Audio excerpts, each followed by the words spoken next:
পরিকল্পনা নিয়েছে। আমি সাংবাদিক ভাই সহ আমাদের রাষ্ট্রের মধ্যে যারা আছেন সকলকে আমি অনুরোধ করব, অনতিবিলম্বে আমার ভাইদের শহীদের রক্তের বিচার হতে হবে এবং ওয়াসিফ গং সহ তাদের সকলকে কাঠগড়ায় নিয়ে উপযুক্ত শাস্তি তাদেরকে দিতে হবে। আমরা এটা জোর দাবি জানাচ্ছি। বিশেষ করে তাদের দোসররা বাংলার যেখানে যেখানে যেই শহরে তারা সমস্ত এই সমস্ত সাদিয়া কর্মকাণ্ড করতেছে তাদের সকলকে প্রতিহত করতে হবে।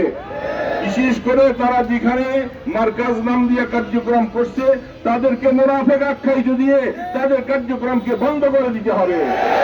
আমাদের নারায়ণগঞ্জের প্রশাসন যারা আছেন আপনাদের নলেজে কথা বারবার জানা আছে যে আমরা ২৫০০ সহ বিভিন্ন ভাবে তাদের কর্মকাণ্ডকে বন্ধ করতে চেয়েছিলাম।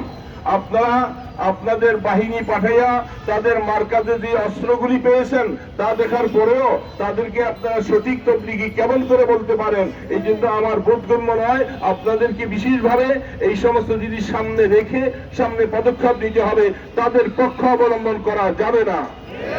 বিশেষ করে আমরা যেইভাবে স্বরাষ্ট্র মন্ত্রণালয়ের পক্ষ থেকে আমাদেরকে এই কথা আশ্বাস করেছেন যে কাকরায় আর তাদেরকে দেওয়া যাবে না, টঙ্গী ইজতেমা একটাই হবে, দুইটা হবে না, এবং বিশেষ করে সারা দেশে তাদের কর্মকাণ্ডকে বন্ধ করে দেওয়া হবে।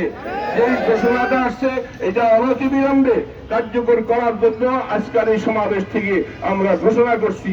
যদি এগুলি বাস্তবায়ন না হয় সারা দেশে আগুন জ্বলবে, সে আগুনকে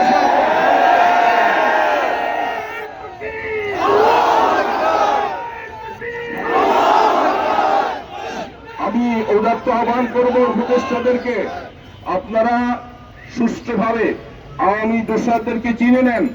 তারা ২৫ সরকারের দোসর, তারা গাপটি মেরে বসে